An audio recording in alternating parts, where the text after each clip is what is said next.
need you in my life. Baby, I miss you so much. Sick of love, but I need you in my life. I'm sorry, love, but you don't have to fight.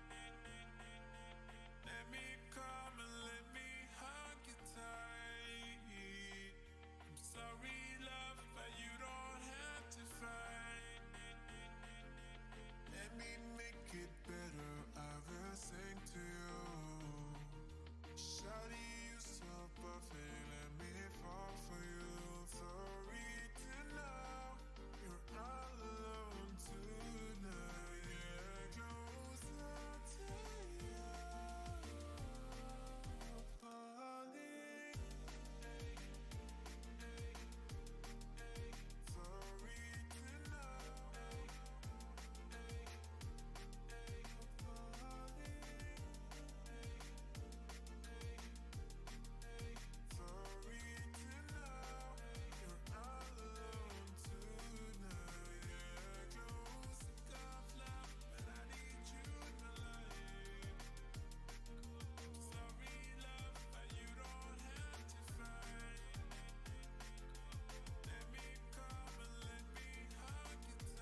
Take a chance in a trance, painted red, what a romance. Take a chance, one glance, painted blue, end up with a rain dance.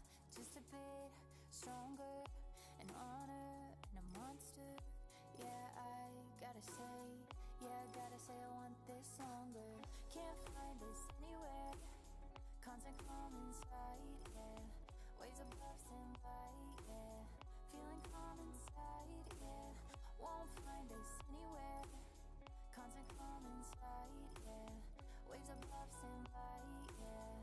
Feeling calm inside, yeah.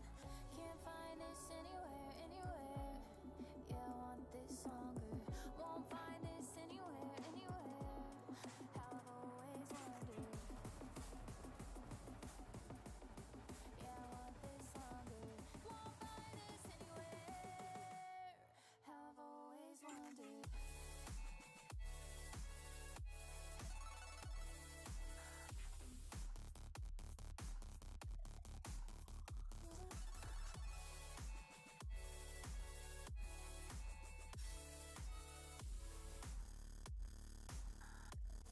How I've always wondered.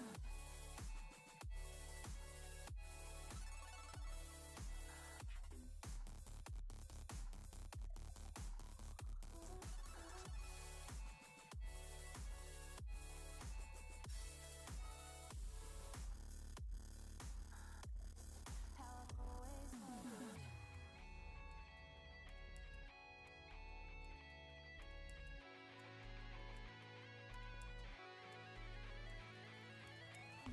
Took a chance in a trance, painted red, where's the romance? Took a chance, one glance, painted blue, ended on a rain dance. Now a bit stronger, not alone with a monster. Yeah, I gotta say I want this summer. Can't find this anywhere, constant calm inside, yeah. Waves above stand light, yeah. Feeling calm inside, yeah. Won't find this anywhere, constant calm inside, yeah. Waves above stand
you said to me, they will grow inside the make-believe.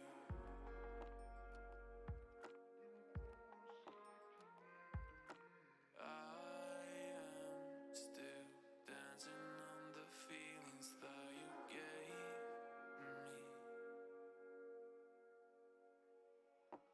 I am still dancing on the feelings that you give me.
Testing, testing.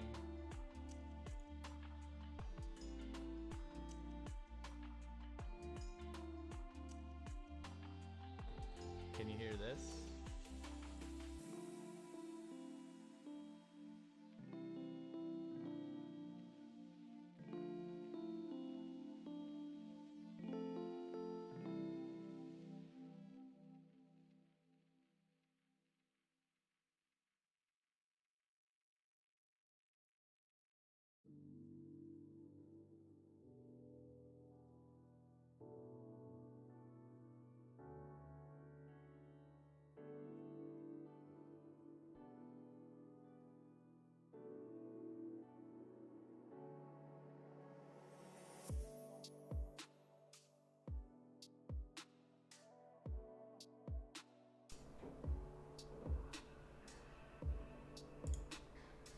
Test, test, test.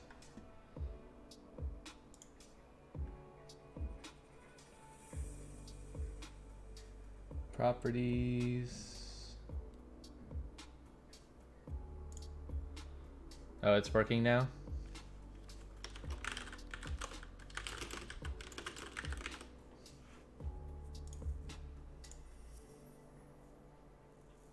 Test, test, you can hear me now. Weird. I just, I'll show you guys in case you, for some reason, have that problem. I just went to OBS settings, audio. I changed the mic device 1 from Yeti, which is what it was on, to disabled, and then clicked done, and then reopened it and changed it back to Yeti and clicked done, and then you said you could hear me, so I don't know. Don't know what was going on, so rest in peace, 49 minutes of no one being able to hear me. Maybe I should upload the recording to YouTube then, and then you can hear everything I was saying while you guys were talking to me for the last hour. I guess I should put more effort into verifying. People were typing in chat and like asking questions, so I was just assuming you could hear me, but I guess because you're asking questions doesn't necessarily mean you can hear the answers. Anyways, so I guess I'll say again what I'm doing since nobody heard me the first time. We're working on multi-threading for the thing I call the asset watcher, which is the system. So I say system, it's like 100 lines of code. It's not really a big system, but basically it's a separate thread that runs when you launch the game, only in debug mode and only on Windows, that watches the assets directory, the data texture directory in this case, for changes. So if I write a file, which I can't do because the program had bugs, which I guess you didn't hear any of that either, but essentially I have a deadlock scenario right now. I'm waiting on a mutex that's already locked, and that's causing Windows to get confused, and I still cannot write this frickin' thing because I didn't close the file handle, which is super annoying.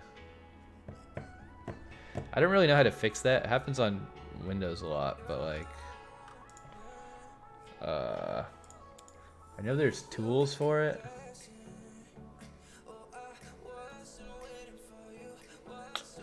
Guess we can Google it. A dangling file handle in Windows.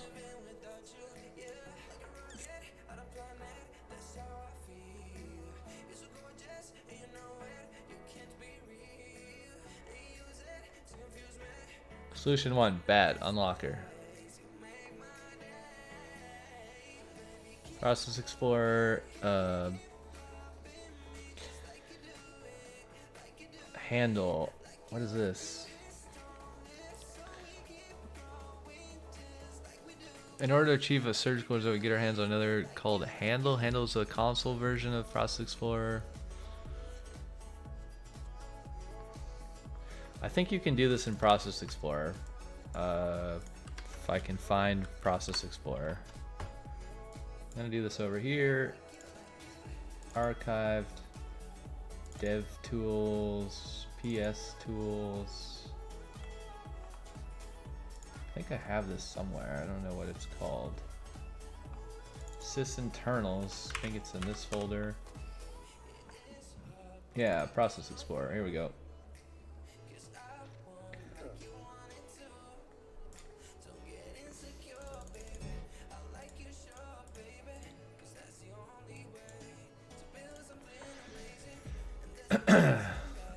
Kill the process that's holding the handle. The process that's holding the handle is already dead. Maybe. It might not be. It might be that I'd have to restart Visual Studio, because technically when you click this button to run your program in Visual Studio, it's like a child process of this process. So it could be that I have to end Visual Studio for it to free the thing. But it already kind of automatically freed it before a few times, so I don't really want to have to restart Visual Studio every time there's a bug in my code that holds a file handle open. I think you can do this in here.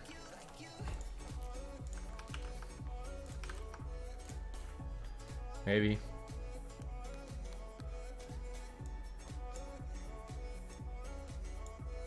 I guess, is it data? I don't know. Oh, it's still searching. Is it just data?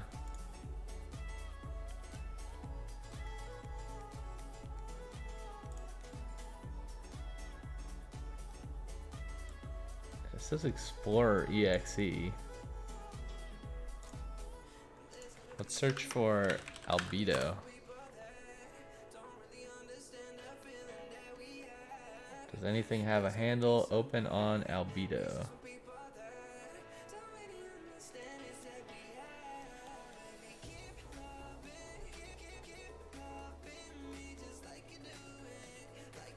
Zero items.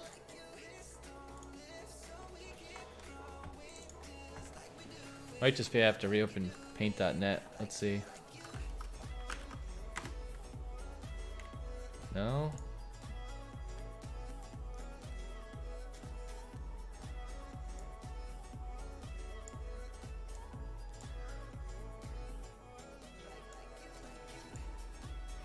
What is the error? Process cannot access the file because it's being used by another process. That is false. This is a great way to get your system information though. Just have an error in paint.net and then read the output. It even tells me how much video RAM I have.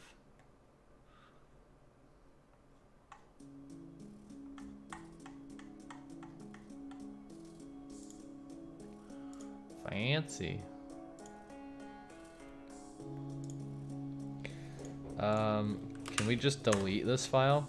That makes no sense. Oh, because it was the directory, right?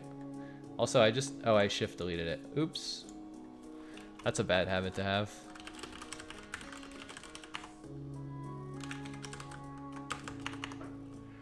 Albedo, TGA.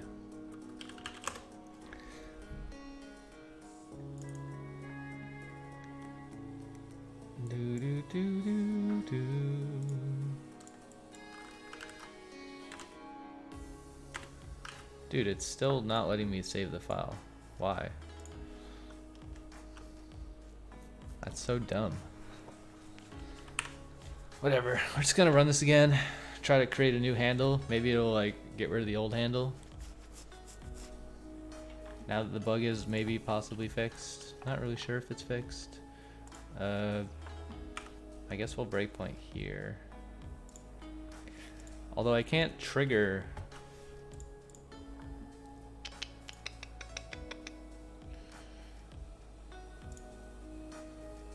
Wait, what is it doing?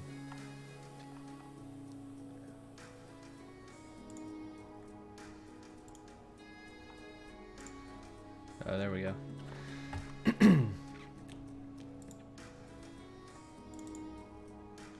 Could just try to edit a different file.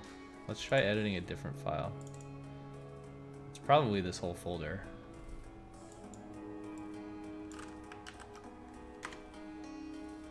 No, that works. Is it just this file that's somehow messed up?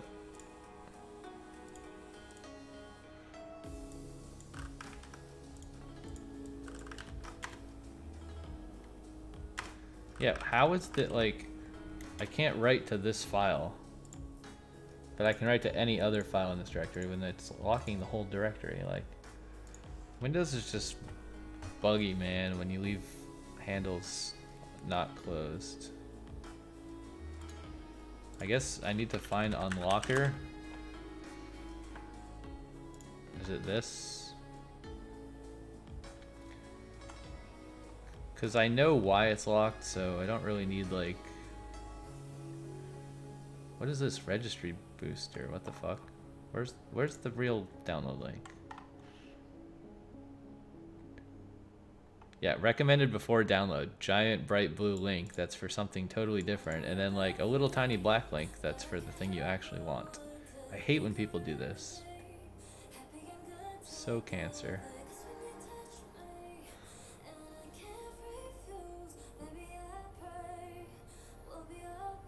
Why is this a PHP page? Just like bring me to the file. Is that too much to ask? Like what is this loading right now? Hello? What the fuck? What is this?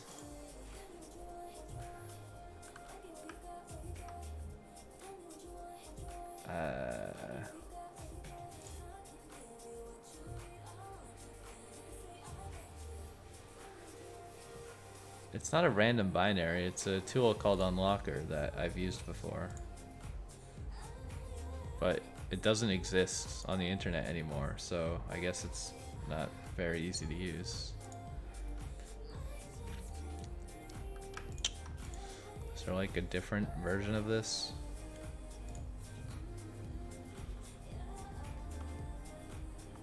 Like this is a random file I've never heard of before with a sketchy looking website that looks like they want your money.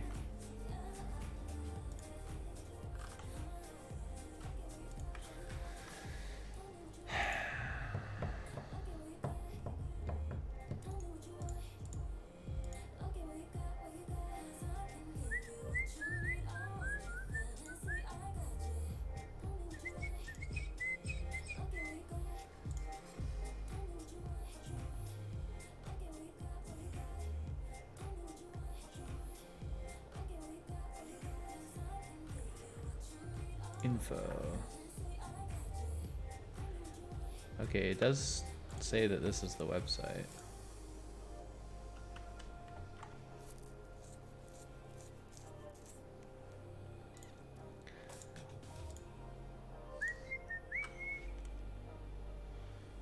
Maybe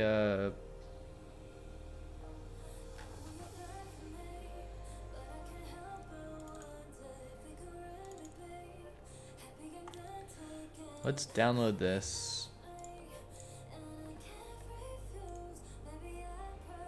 and extract it and hope it's not a zip bomb.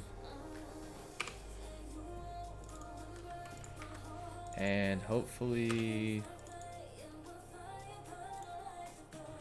okay, it has like the legit readme, and also it's from 2010, so this is probably probably not a virus.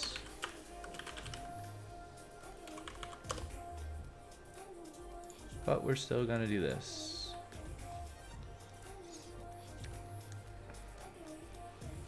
Is this the SHA or the MD5?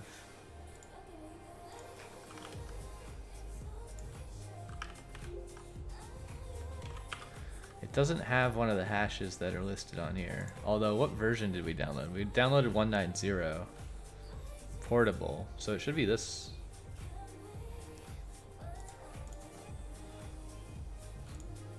Download any previous version.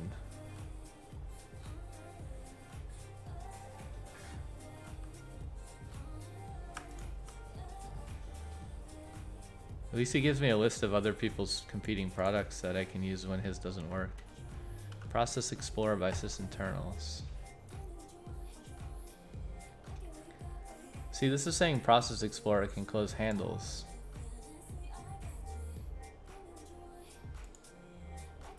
But I didn't see it in Process Explorer.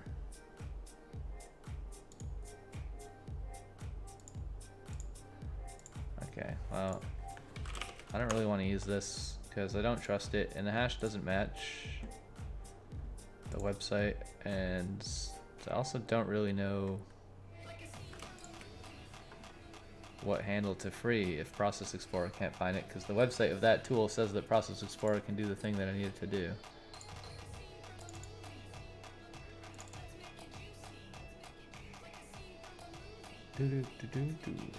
Where did that go? Sysinternals.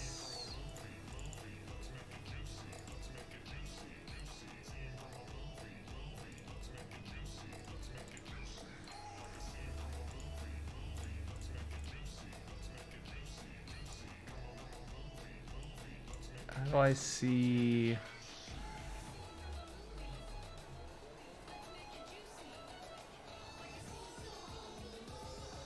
Is there a thing where you can just list all of the open handles somewhere? Or do I have to do this? Just do this. Will this crash my computer? Nice.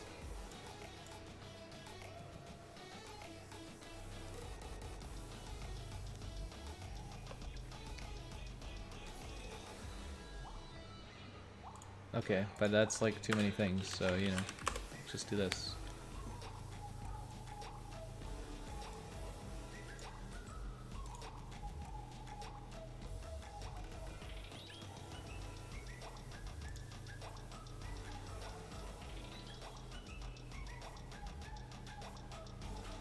Oh, I guess maybe it's not a good idea to to run the search while the game is running, since yeah, anyways, I don't really care about that right now. I'm just gonna edit a different file since we are allowed to edit the other files, just so we can test the breakpoint thing. Wait, are we even using this? What is this file? I don't think we're even using that image. Let's do roughness.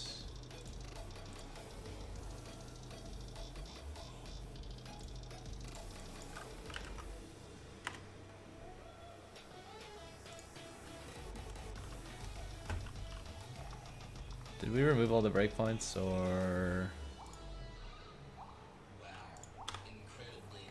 Yeah, why is it not hitting this?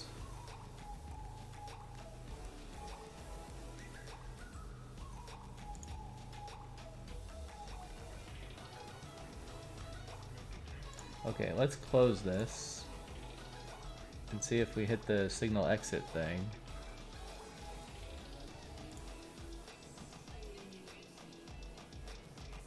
Maybe.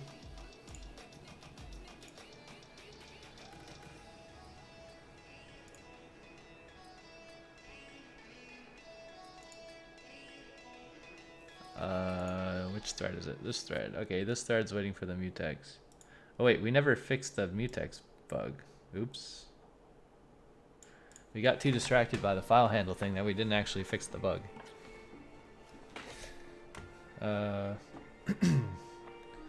Rename the old file. Rename the file to something else. You can save a new file. Probably package. Virus total set's fine. You can close handles. Find the issue. You can use a workaround. Yeah, it's fine. I don't really care. I have other textures to edit for now. I can reboot my computer later.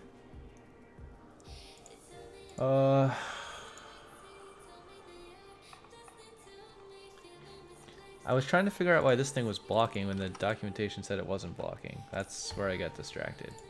This, this.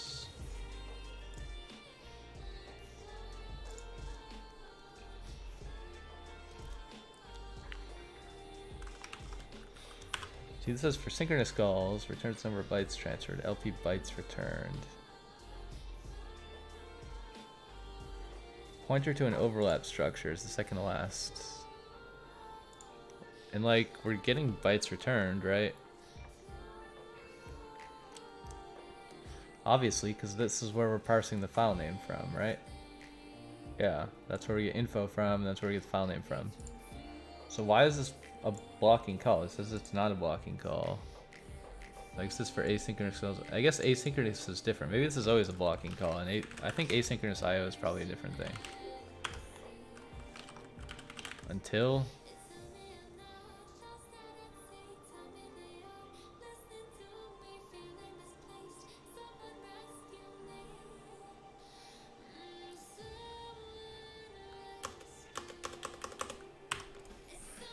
Okay, I think this is always blocking. So that's fine, whatever. So we need to put the mutex in here somewhere, which is around anything that modifies watcher, which is just this. So we're gonna take this and put it here. Actually, we'll just copy all of this.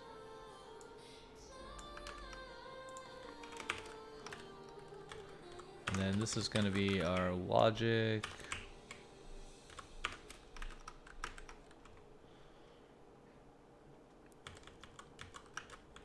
Failed in TA asset watcher.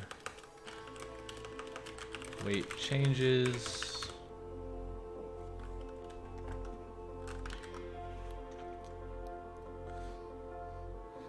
Okay, and now we need to not lock this. I do want to lock this still, but only for checking signal exit.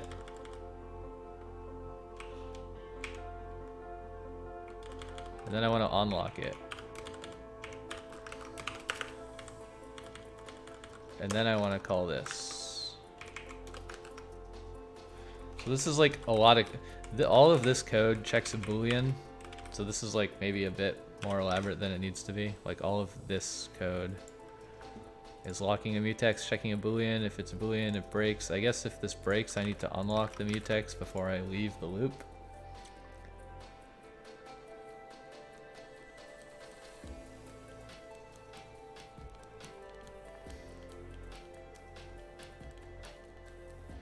I could have a loop here and then unlock the mutex after that, whatever. Yeah, so we'll just do this. Lock the mutex. If that succeeds, check the boolean. If the boolean is true, then we want to unlock the mutex and break out of the while loop. Otherwise, we just want to unlock the mutex.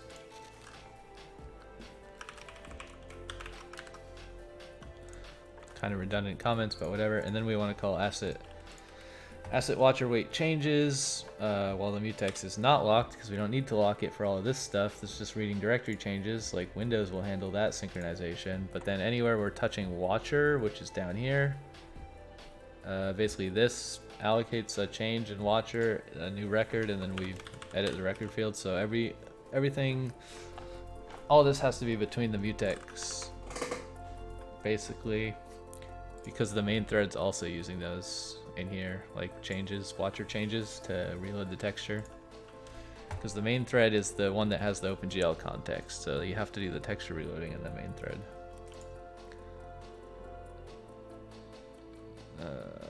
So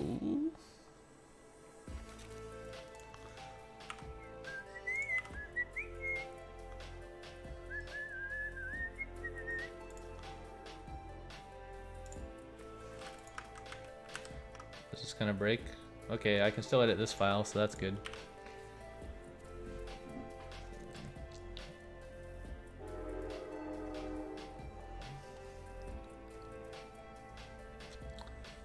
Yeah, I don't want to rename the file because the file's in source control and the file has to be called that for it to like load and work in the game engine. So I can't rename the file without a lot of work. So I'm not going to do that just to avoid the locking issue. I'll just edit a different file.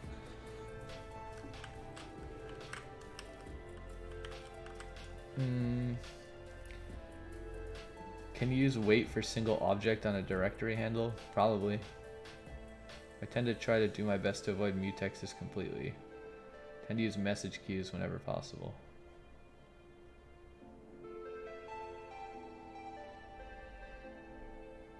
Yeah, I don't really know what that means. If you want to explain it, feel free, but I have no idea what WaitForSingleObject does or what message queues do. I think I was calling that at some point.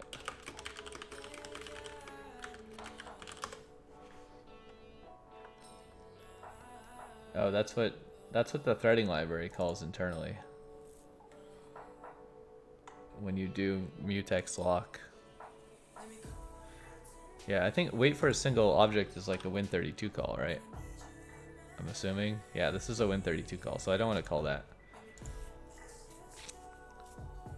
So I'm sure I'm not using tinycthread anymore. That's what I was using before. I'm using SDL mutexes, but I'm sure if you look at the SDL code, the SDL code's probably just calling this internally.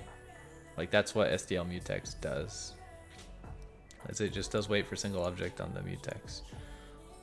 Maybe you meant something else, I don't know. But I don't want to call the Win32 call directly in this case. It doesn't really matter in this code because obviously I have this dependency on Win32. Like there's no SDL equivalent of this, but the less platform calls I have, the better. I think there's only like create file, read directory changes, maybe whatever this thing is. I don't know if that's a C method. And then like wherever the delete close handle. So this is Win32. So there's only 3 Win32 calls in this code. So if I need to like make it work on Linux, I can abstract that myself. Like SDL probably has like a SDL open file or something, but it's not going to let me like set the things I need to set for the Win32 thing to work properly, I assume. And it's definitely not going to do this. So yeah, if I care about making that cross-platform, I'll just abstract it later. Let's see, so this is rendering, let's modify this, save it. Okay, now we're hitting hot reload, that's good.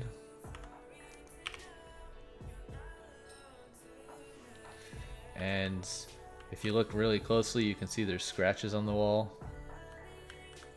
If you like get the light just right, you know. See the scratch on the wall? It's kind of weird that it's like inverted. But I guess probably the UV coordinates of this level are nonsensical. So that's fine, don't really care. Undo this, save this. I'm gonna hit the breakpoint again. We can turn the breakpoint off. Okay, so if we look at the wall, we can look at this side. Maybe it's the UV coordinates are the right way. That's a shadow. I don't know, what is this a shadow of? Is it a shadow of the ball? I have no idea what this weird line is. Where's the light?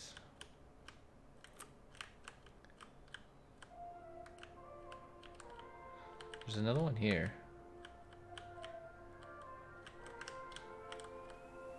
It could be this thing.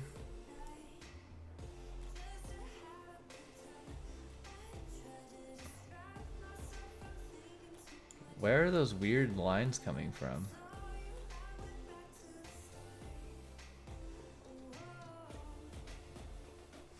Like, what? I have no idea. What, like this line here, this line, and this line, like what are these shadows of? So weird. Wait, what am I moving? Whoops, that's not what I wanted to move. Where'd the light go?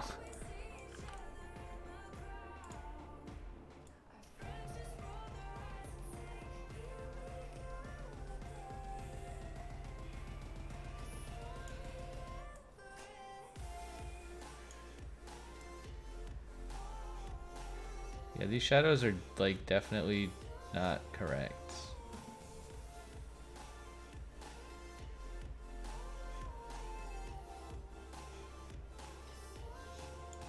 It's just for one of these, what is this called? Bone test? Bone test something?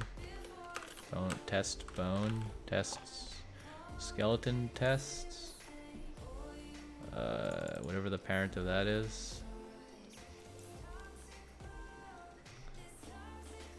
Okay, why is that? Oh, because I should not render labels while I'm dragging. That's funny. I'm gonna get rid of these labels, like that label that follows my mouse around everywhere. It's kind of stupid. It's just for like debugging stuff. It's not really necessary. Or like make it so you have to like hold control for the tooltip to show up. Like that would be useful maybe. Who knows? What's the other one called? Skeleton test bone skin. I think it's this one. Okay, so this object has really broken shadows.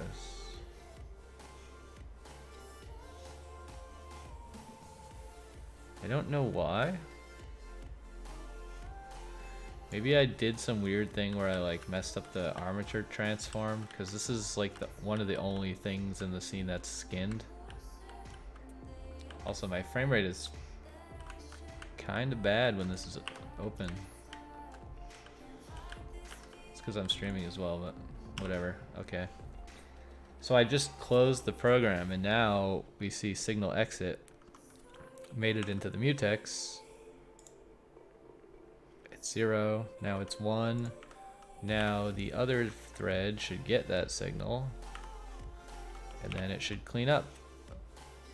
It should delete the mutex, or unlock the mutex. It should destroy the mutex. It should free the change buffer. What the heck? Log.txt. What directory am I watching?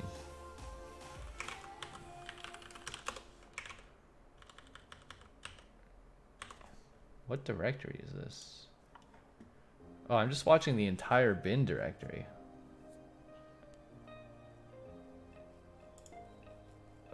That's stupid. Like, why do I want to know when the log file changes? Like, the log file changes every millisecond when I write like billions of things to it. That's kind of dumb. Oh well. If I free this, does it set it to 0? It does. But this doesn't set this to 0. And then we close the handle. And then program exits. Let's see if we can open our albedo friend now that we close the handle properly. Nope, still broken.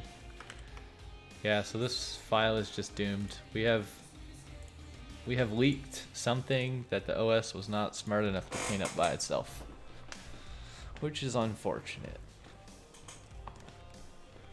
Like, if you forget to free some memory, the operating system cleans it up. It's fine. If you forget to free like file handles though, Windows sometimes gets very confused and sad.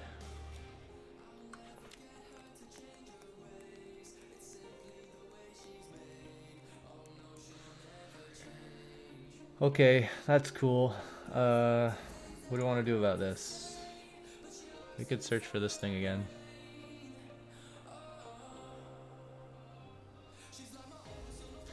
It says explore.exe as handles, which is obviously because I'm looking at it in the Windows Explorer. Actually, so let's try just restarting Visual Studio now that this is working and I'm not in the middle of something.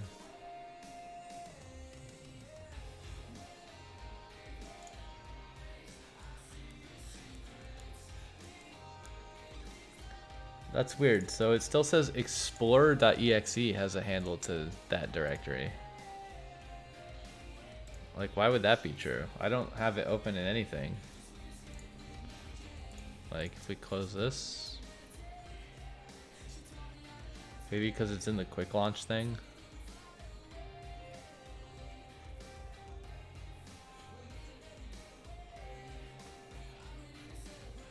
Okay, there's nothing that has the project name in it, so theoretically there's no handles to anything in any of these folders anymore.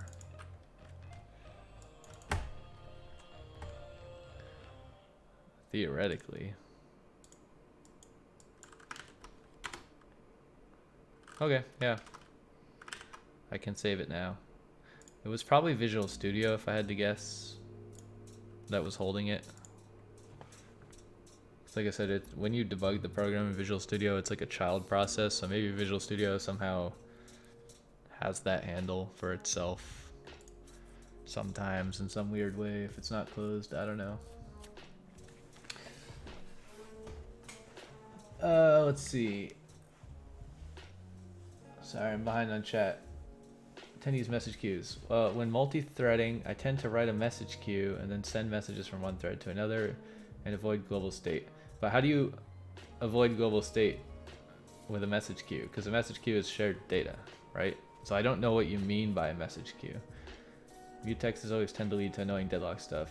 Are this Cubemap Shadows? I have both directional light. I have one directional light and multiple point lights which use Cubemap Shadows. The point lights use Cubemaps. The directional lights use just as 2D texture. And the Cubemaps technically aren't Cubemaps, they're just 6 textures. But yeah, I wouldn't necessarily recommend doing that. I'm doing it for weird reasons because I'm pooling all my textures together and it just makes it easier, kind of. It's not really easier, it's probably slower. Because there's some weird shader code that has to handle that.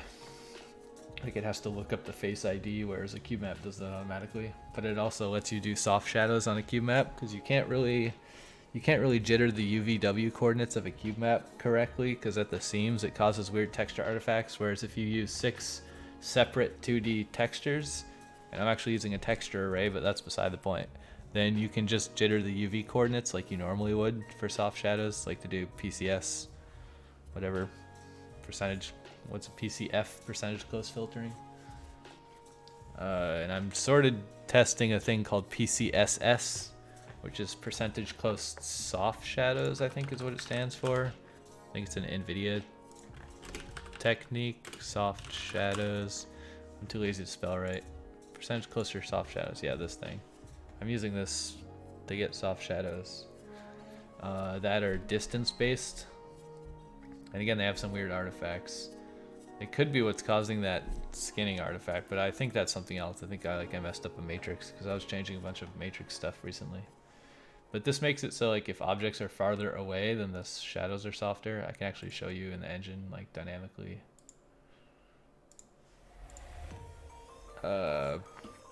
Okay, so that's cool.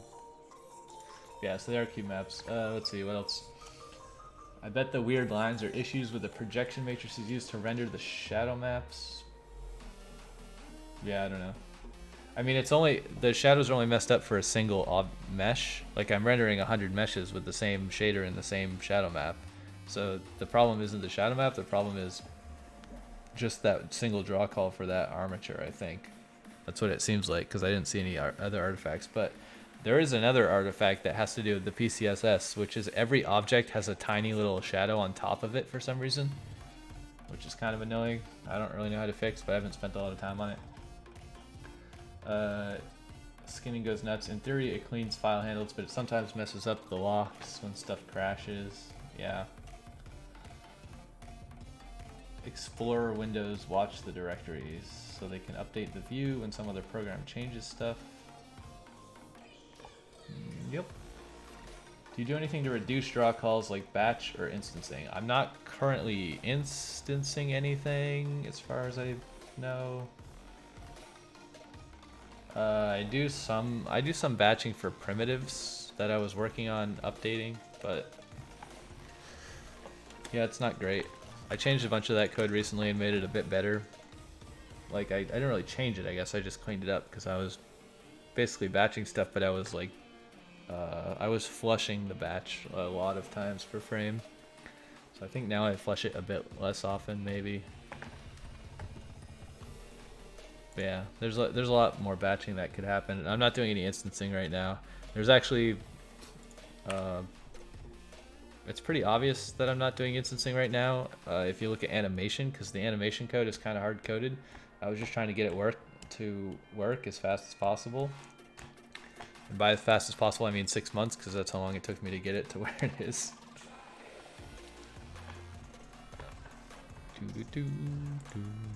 I should probably get rid of the printfs too. I don't really need those.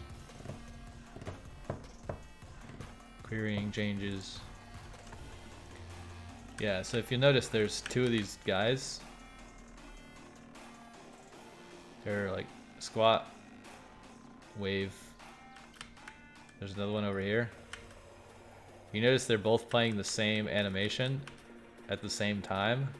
It's because they're both sharing the same armature, and there's like no instancing for the animation data or timer or anything like that. So like if I had 100 of these guys, then whenever one of them animates, the other 99 animate the exact same way at the same time. Like there's no way for them to be independent currently, because that's it's just not in the code. So that's something I have to fix eventually. But I was just happy to finally get animation like mostly working. Shadows on this guy look really weird as well. Like he has this weird shadow under his arm. Also his legs are like really bright for some reason. Like here, but not here. Seems like the normals are messed up or something. Something strange. I think it's based on the UV tangent space. So sometimes if there's UV seams, it causes weird lighting artifacts as well. Oh, well he doesn't have any normals, so that's a problem. Why does this guy not have normals? Weird. The dude mesh and also this, whatever this thing's called, skeleton test. That's probably what's causing the shadow artifacts as well. Could be what's messing up the shadows. Like the shadows on the guy, but also the shadows in the scene maybe, I don't know. See, like tangent space looks fine because the UVs are not messed up. There's some Z fighting here.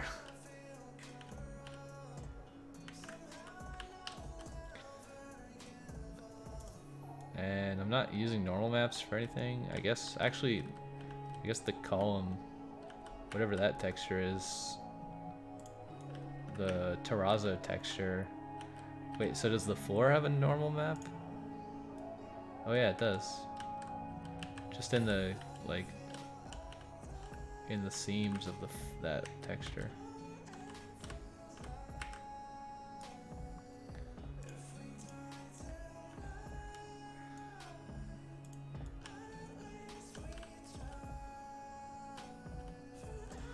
I think this thing was messed up, but I think I fixed it. Oh yeah, because I was like switching around the order of all these on accident. Oh yeah, this material has a normal map as well.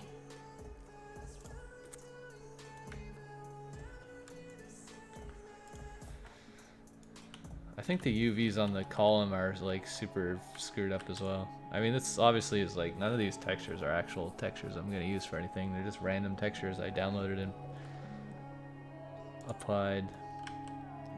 Like the normals look fine, but I think the UVs of this column are like really patchy and weird, and it causes kind of strange lighting.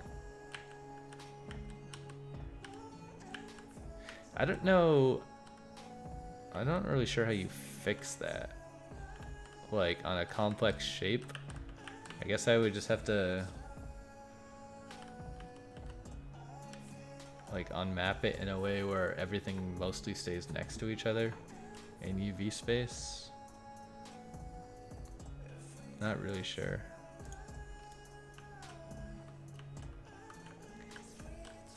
Because I guess like these seams don't seem to cause any, no pun intended, like error on the surface of the spheres, even though they're drastically different colors. So like, this is kind of ideal UV space because this object doesn't have any seams, so everything's super smooth. Whereas this guy has a lot of seams and like kind of bad places, like right in the middle of his face.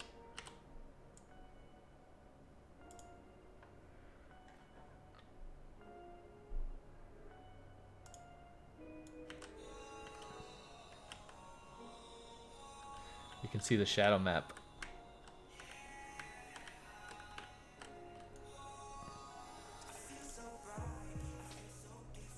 So this is the shadow map for whatever light 1 is, which this is the directional light because that's the sun from up here. I think the second one is this one, point light 4.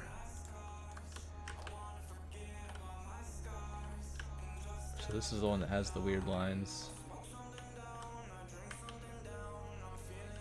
This is useful when you're like trying different shadow, like different soft shadow algorithms. You can see the shadow artifacts without the distraction of having the textures. You can see like this, how the soft shadows work on the edges. There's also these weird artifacts on the wall, these like big sweeping artifacts, which I don't know. Someone told me that that wasn't supposed to be there, but I'm not sure I believe them. Like, I don't really know how you would fix this if you're offsetting. Like, if you're doing soft shadows and you offset the UV coordinates, like, you're gonna get some sort of artifact like that. And obviously, when it's like when the texture's on the wall, you don't see that at all, right? It looks perfectly smooth. It's only if you use like plain colors. Like if I change the material of the wall to like something, even with green, it's like not that obvious that there's any artifact there. Like it still looks pretty soft.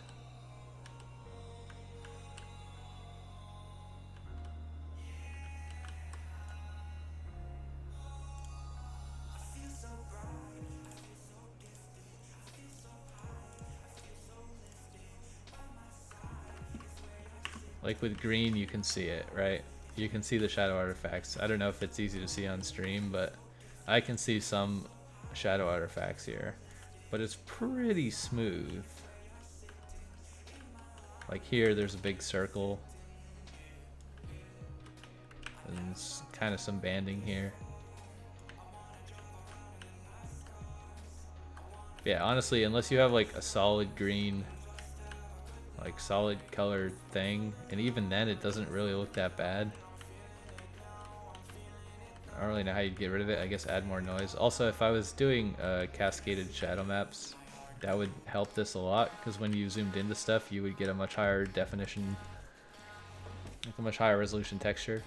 There's also a weird bug with the PCSS thing I was talking about, right? Like if I take this ball and move it down, and you look at the shadow, this is weird. I guess there's two lights, right? Yeah, there's a light right above this, so I'm getting double shadows. Maybe I'll move this out of the way for a second.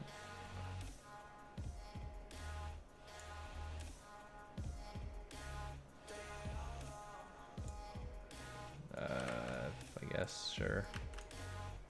Put this over here. Yeah, so if you look at the shadow of this ball, right? If I move this down closer to the floor, you can see the edges of it are fairly sharp. Like they're blurred a little bit. There's a little bit of soft shadow there, but not much. And again, because I'm not using cascaded shadow maps, you can see the kind of pixelation effect. Like it's not a perfect circle. If you used cascaded shadow maps, they would help get rid of that a lot.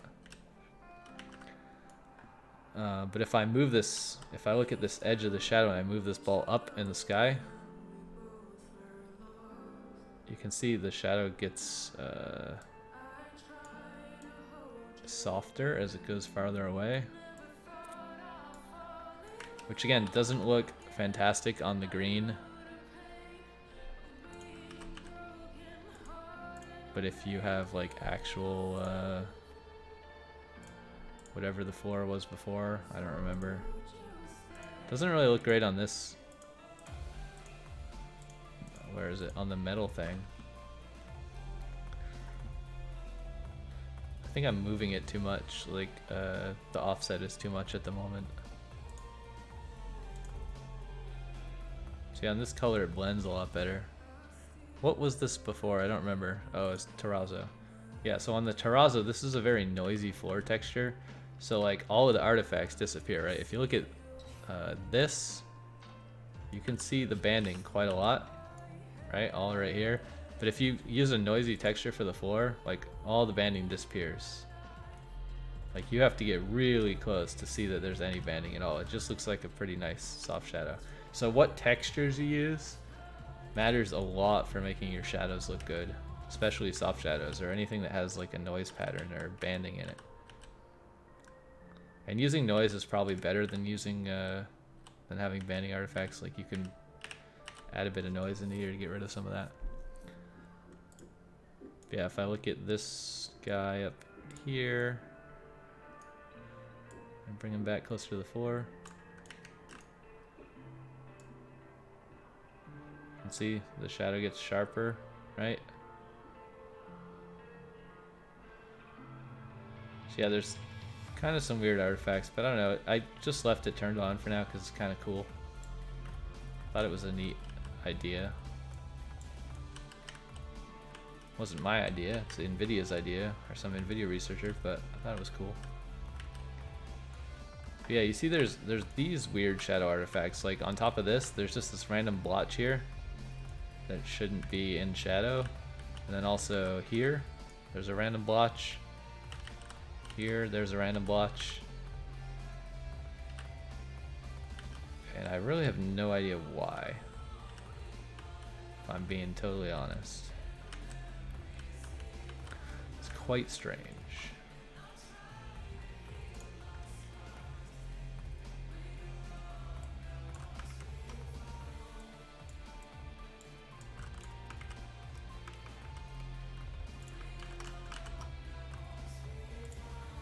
Oh, that's weird. So now it's doing this thing again.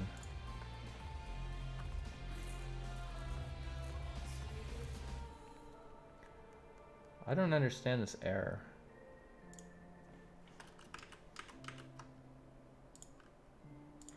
Like, at all. Does not make any sense.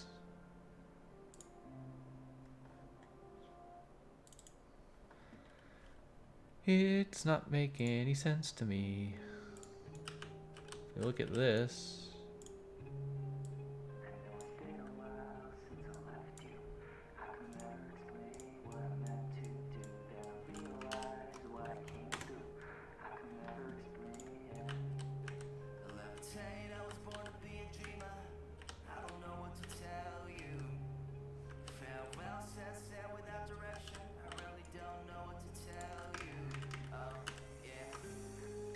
Uh-oh.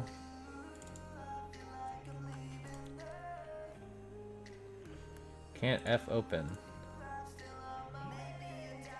Oh, actually, I think I know what the problem is. Well, it's just gonna break everything, isn't it? I know what the problem is. I should have just left this code the way it was. That's what the problem is. If, let's see, where's that? Where's the mutex? If walk status equals 0.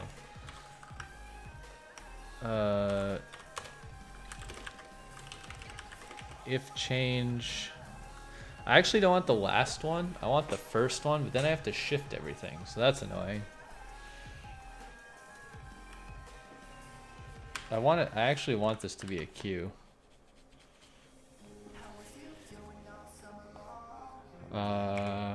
I don't really have a generic queue data structure at the moment. I really should make one.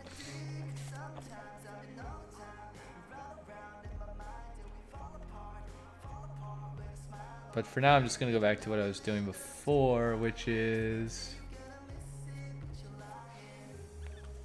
in here, I want to say if change frame num is greater than tg game frame num plus 60.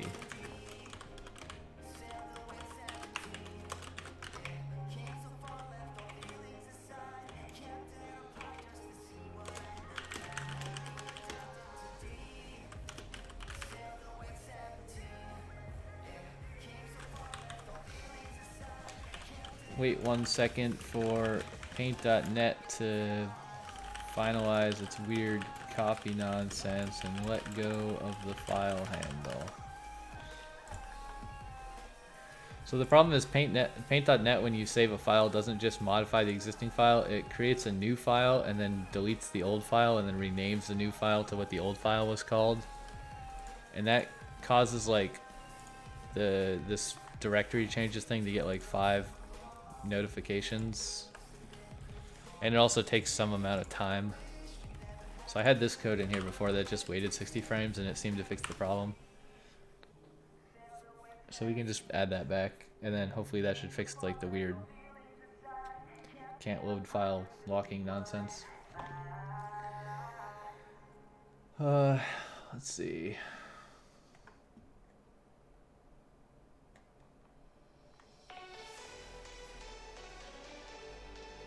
What I mean when multi-threading, I tend to write message queue, send messages from one thread. Wait, what? This like scrolled up a lot.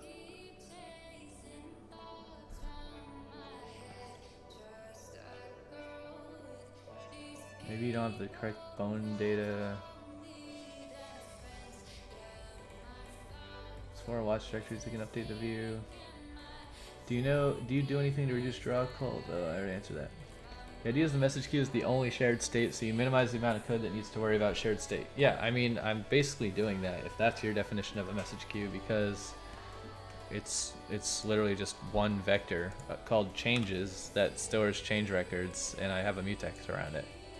So like, this is basically a queue, right? This thing right here is my message queue. But I also have to like put a mutex around the thing that tells the thread to exit, so that it can clean up all of its nonsense. Okay, let's try this again. What do we want to do? Try terrazzo, maybe. Oh, we'll just do this one.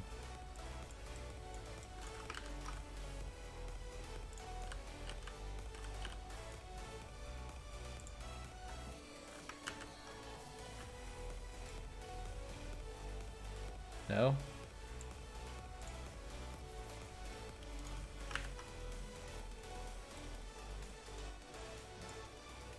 I don't get it. Why is it not reloading?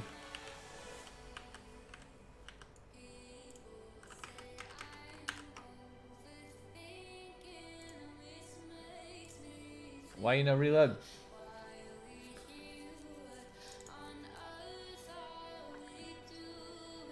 Did I make a typo here? I definitely made a typo because I'm stupid.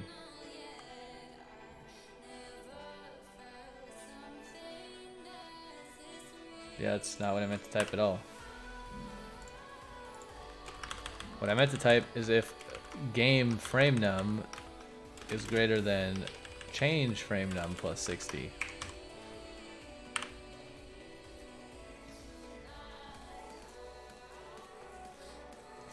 "100 lines of code have to worry about multi-threading and everything else can just send messages." Yeah, that's totally what I'm doing, because this asset watcher is like 100 lines of code. I mean, obviously the thing that consumes from the queue has to use a mutex as well. I could make a like wrapper method that says like get oldest change or whatever. But yeah, it's fine.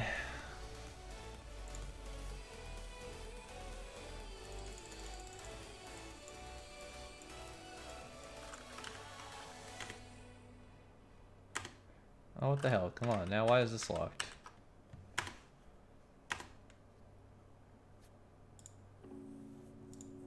Killing me, man.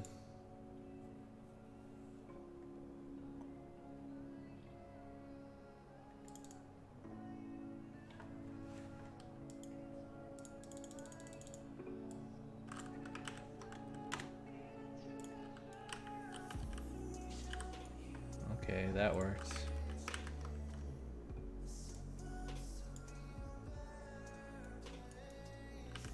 I probably don't have to quite wait 60 frames. I don't know actually how long this takes for Paint to do its stupid thing.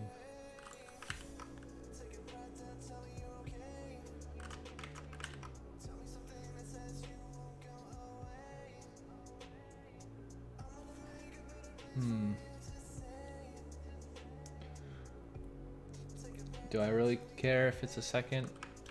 It's kind of nice when it's like faster, but it's more dangerous when it's faster.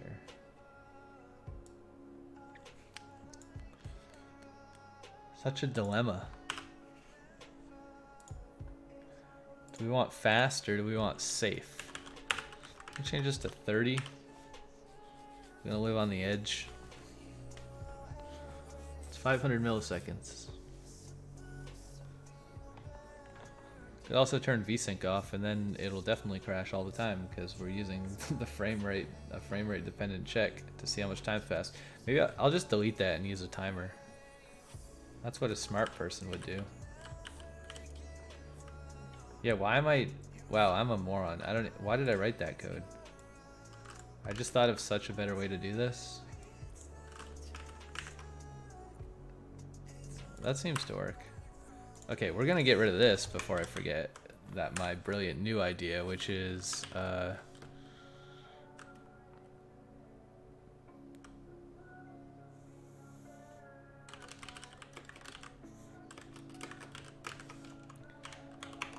also, I don't know what type this is supposed to be, but frame num. This is gonna be TA timer elapsed milliseconds. Double. I'm gonna use this. Use 64 ticks.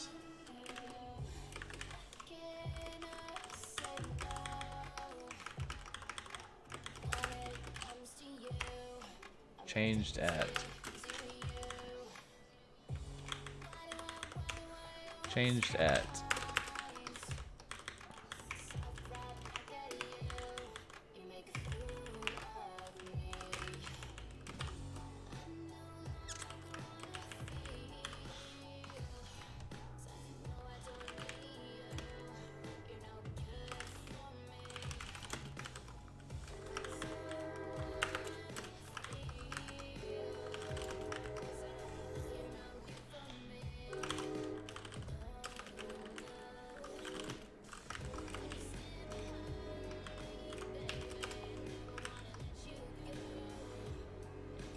Okay, and then in here, this is gonna be if TA timer ticks is greater than changed at. Actually, maybe I should use milliseconds instead of ticks. Because it's easier to write the other code. Otherwise I have to convert milliseconds to ticks to check it. Yeah, so let's do this. Double changed at milliseconds.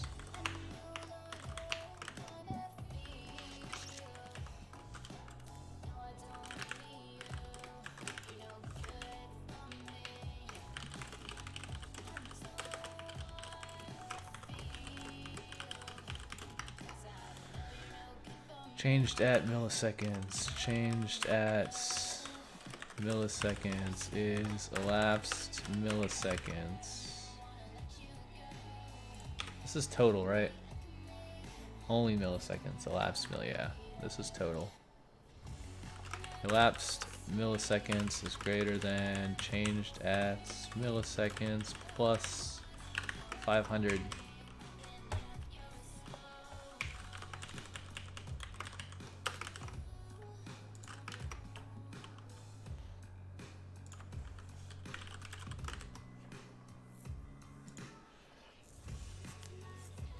Catch up on chat while the game isn't running, because when the game's running I can't scroll in the chat on OBS because my CPU is too busy running the game.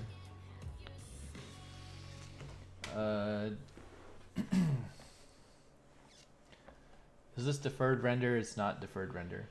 How do you fix UV seams? You can't. You can re-UV the mesh to have better seams. What I can't understand is how can you work with a frame rate like that? What do you mean? Frame rate like what? No, I mean like the game stutters a bit. Like the frame rate isn't super great because it's not really optimized, but also I'm streaming and recording at the same time. So yeah, that's just how it works. When you're streaming, the game doesn't run as fast. Too bad, so sad. Are you rendering HDR and dithering after tone map? I'm not dithering, no. Some of the banding looks really more like quantization than a shadow artifact. It's a shadow artifact. You can also break the shadow banding pattern if you use different noise on per fragment basis. I'm not using any noise currently. Shadow mapping completely without artifacts is impossible. Of course. Oh well, I'll go get some coffee and try to convince myself to add some configuration logic into my game. E.g. key binding and such. See you later. See you later. That probably means you didn't hear any of my answers, but that's okay if anyone else was wondering. Now you know.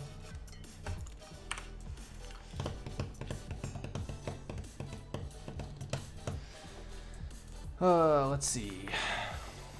I want to try adding exposure to the HDR function. Just because it's a thing that you can do and it would be fun to play with.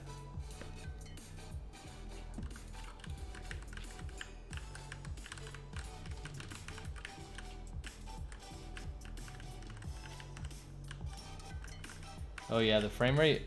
I think another thing is the frame rate is probably way worse on stream than it is for me. Cause like the frame rate is pretty much 60 FPS for me. Like it's pretty smooth.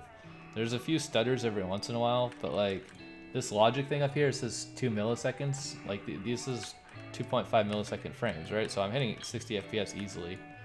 If I turn off VSync, like it will be even faster.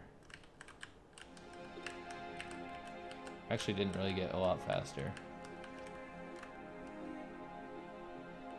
Yeah, it looks like a slideshow on the OBS preview, so I think maybe recording while I'm streaming isn't a great idea. I'll have to see in the recording if it's super stuttery or not. That'll be interesting. But anyways, let's do the exposure thing just because it's easy to do and I was curious what it looked like. Exposure tone mapping. So we're going to replace our Reinhardt operator in the fragment shader if Visual Studio is smart enough to find the fragment shader. Come on, you can do it. It's not that hard. Which is somewhere in here. Somewhere right here. Mapped equals, okay, what was this doing? Mapped equals POW mapped 1 over gamma. POW color 1 over gamma. Mapped. So this should just be mapped equals. Why is this called mapped? No idea.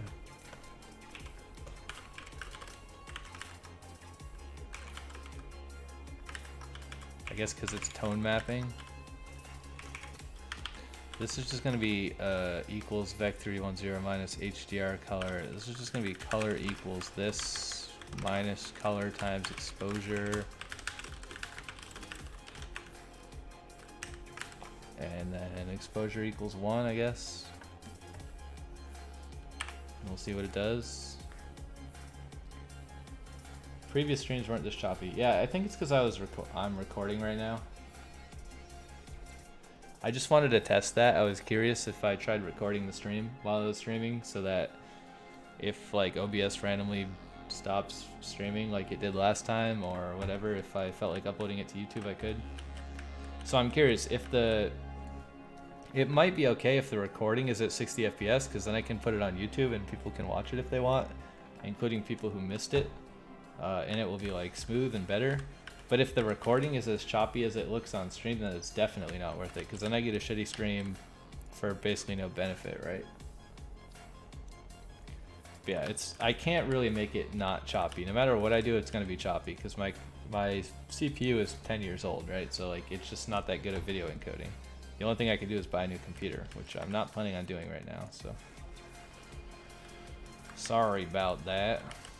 I also don't know, I should check what are the stream settings. If the stream is at 60 FPS, now it says the stream's at 30 FPS, yeah, so I can't really go any less than 30 FPS.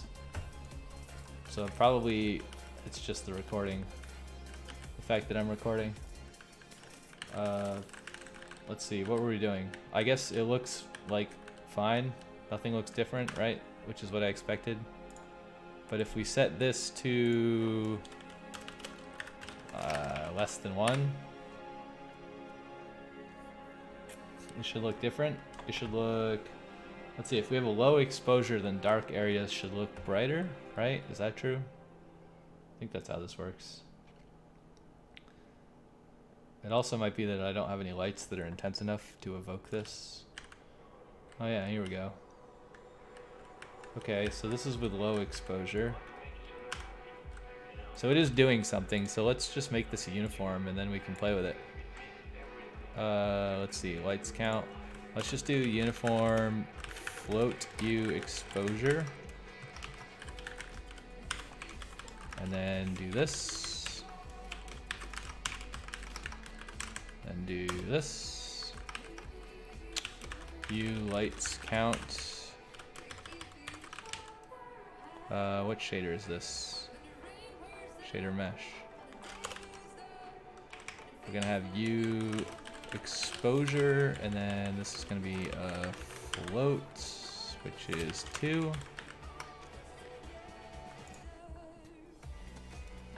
And then somewhere we need to set it,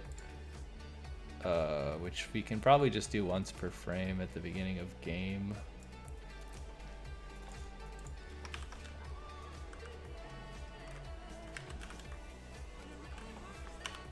Like, I don't know where that would be. TA shader set.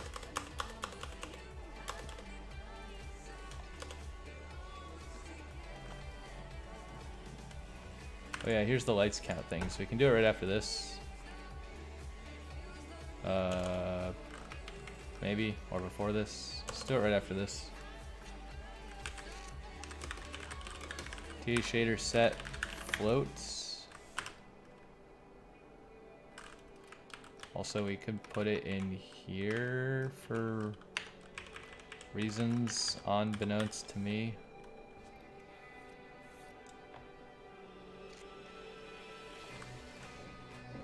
Shader sim u floats. Where should this go? Active camera exposure. We'll just do this.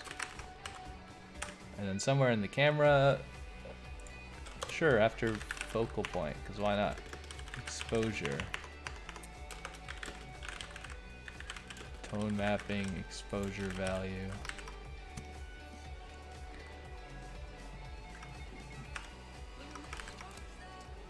SimU float. It's not SimU float, it's SimU exposure, which we don't have yet, so we need to make one. Which we can put after lights count here. SimU exposure. Lights counts.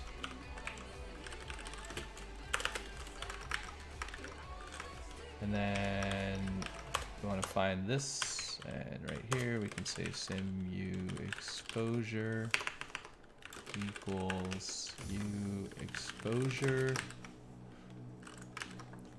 and then in the editor dlb vec each ta camera panel in here somewhere after, what was that called? Focal point. We don't have focal point here. Ortho debug channel. I guess we just put it after FOV. Exposure. FOV exposure. FOV.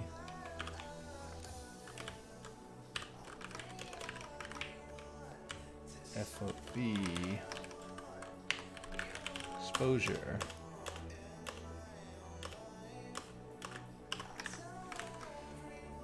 And we do not need to do this. And then we need like camera exposure defaults, which we can put right after FOV defaults,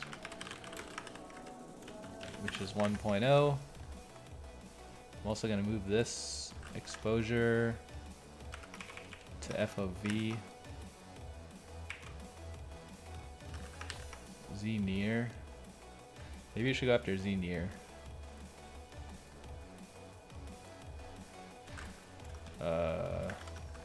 FOV Z near exposure. Let's do that. FOV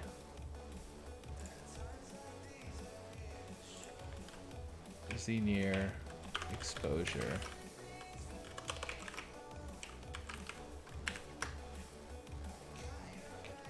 And then we need to swap these.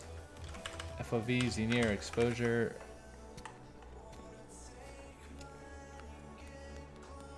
We could also have Z near be a reset box.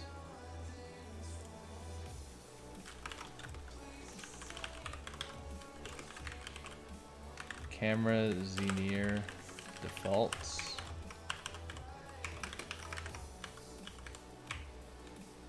Why not? Seems good to have defaults. Well, I don't know what Z near default is. 0.1 maybe. Let's see if it's in here. I think it's probably in here. FOV Z near.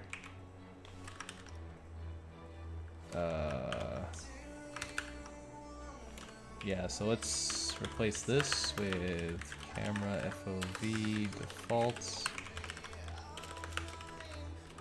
It's 0.1, right? Yeah. Camera Z near defaults, and then we'll do the same for exposure. Exposure.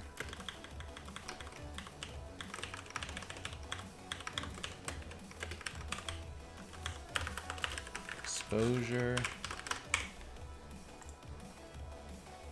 I think that's all the places to do that. Oh, actually, one more place.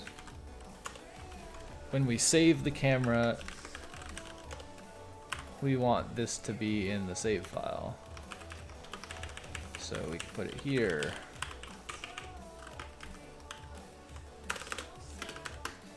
FOV, Z near, exposure, ortho, focal point. I don't. These are in a weird order, but whatever. Yeah, these are the. This is the schema file, so this like determines what gets serialized to the save file. Not every field of every type gets serialized, just the ones that are in here. So that's like if you go look at scene.dml, there's like somewhere in here there's camera. This is the scene file, so there's like two cameras. There's the free cam that flies around, and then there's the player camera, which is like an FPS camera that I pretty much never use. It's not really tuned at all. This is the one I use all the time because I'm just editing stuff right now. There's not really any game, it's just an editor mostly. So this has like FOV and Z near in it. This will have exposure the next time I save the scene.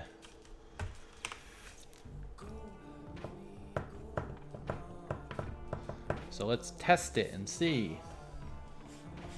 I don't know what the default float increment is. I think it's 0.1, which might be too much. Actually, it might be 0.01. I don't remember. When we drag the text box, it's gonna increment the float by some amount. Okay, let's see. We broke something. Type. It didn't find a results. It was looking for U exposure. In what shader? Oh, I'm not calling float try. Whoops. I need to add. Should just add try methods for all of these. I'm just kind of adding them as I need them right now. Uniform by name. Try.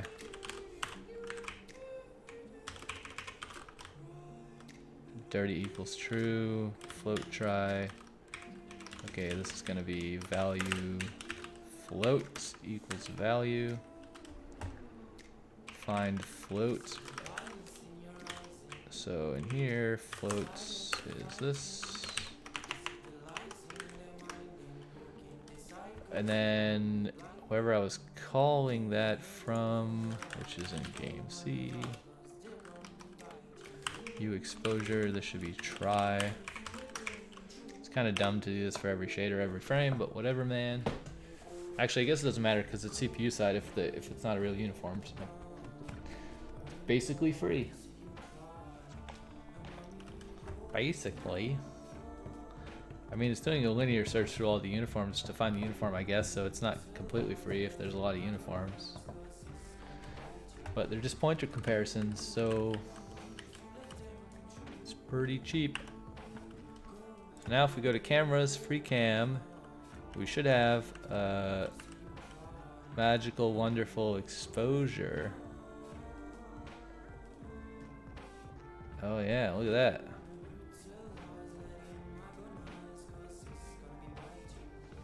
Ooh, cool. I shouldn't let this go negative. I should clamp it to something. Am I clamping Z near? I don't know. Let's see. Where's editor? Z near equals max 0 Z near.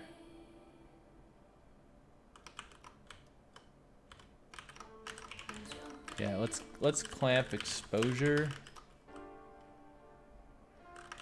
Well, not clamp. We'll just make sure it can't go below 0. I guess I don't really care if the exposure is 0, right? That's fine. Just shouldn't be negative. I don't think there's really a maximum that matters either. If you want your exposure to be 10 million, then go for it.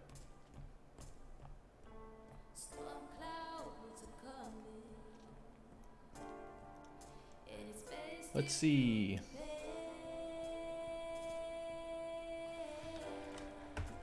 Okay. Weird shadows are still there, but whatever. Fix it one day. Exposure. Yeah, see now when I drag it to the left, it stops at 0. It's pretty cool.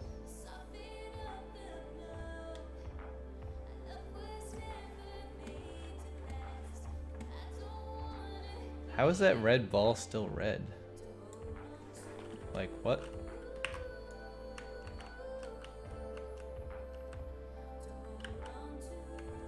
Oh, I guess the shadows. So things that are in shadow don't get as affected, right? Like the top of this is white. Same with the sphere.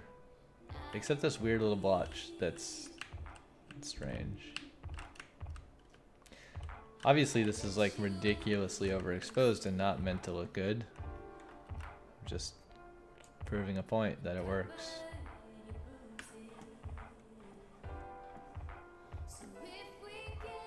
This is pretty cool.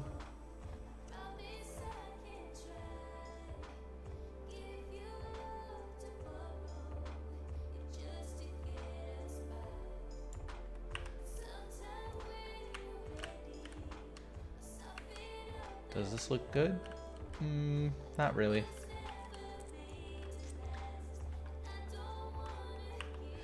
Actually, so what we could do, if we reset this to 1, we could make the sun brighter. There's no indirect lighting, so it's only going to affect things that it's directly affected by this, but how bright is too bright?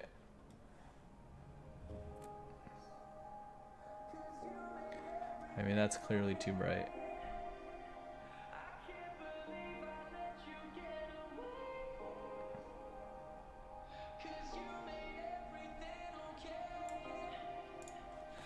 What if we set this to like 50?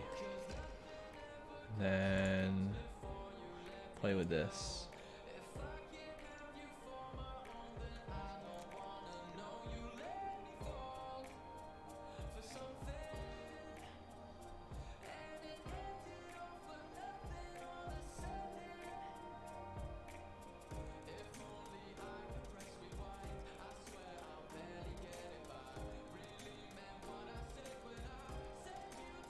I almost feel like the increment for this should be smaller. Do I have that dynamic? I don't remember.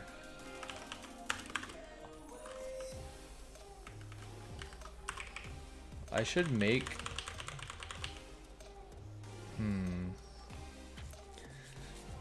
I should make the drag increment be dynamic.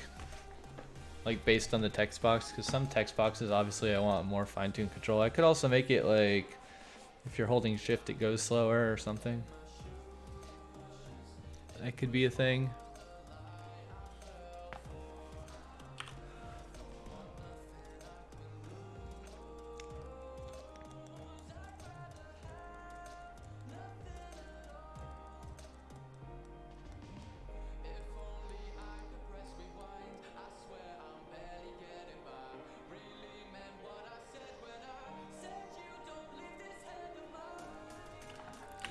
Yeah, I don't know.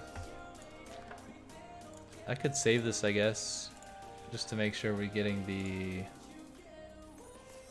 exposure in here, which we are. See, it got serialized. So that's cool.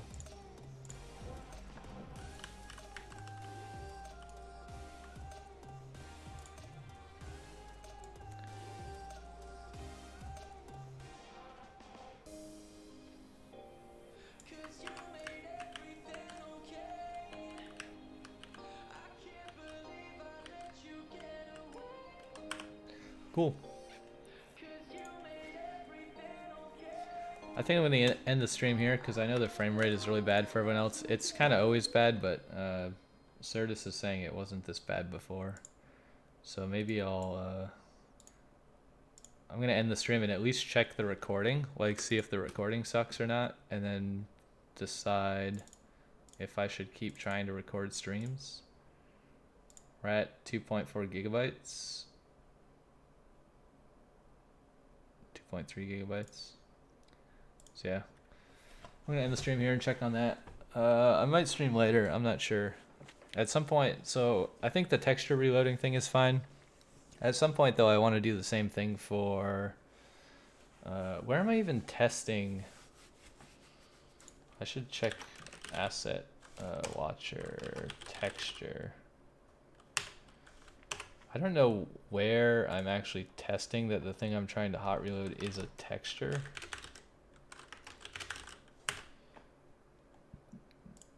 Oh, it's right here. I'm saying like try, okay, that's actually easy.